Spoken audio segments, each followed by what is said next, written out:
Il dono del sangue tra le tante forme di volontariato è quel silenzio che non chiede visibilità, perché sai quando doni, ma non sai chi riceverà, chi aiuterai, chi sosterrai.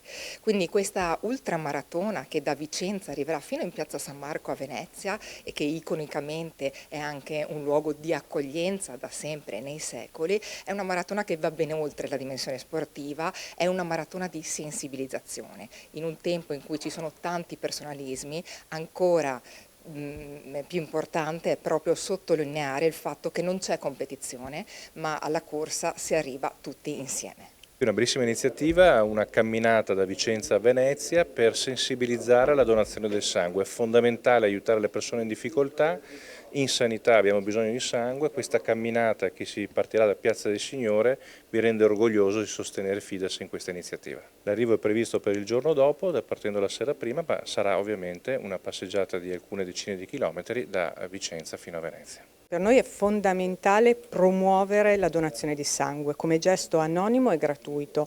È una forma altamente educativa, quindi è importante che soprattutto i giovani si avvicinino a questa realtà proprio perché c'è necessità di un cambio generazionale e il più alto esempio dei giovani arriva dalla famiglia. Molto spesso il diciottenne che viene a donare il giorno del suo compleanno è perché ha genitori che donano, quindi è importante promuovere la donazione di sangue anche come valore di famiglia.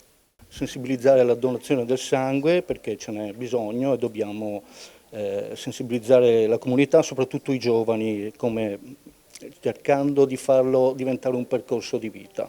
Ecco, direi questo, sappiamo tutti che il sangue non esiste sangue artificiale, ciò di cui abbiamo disponibilità è solo per la generosità delle persone.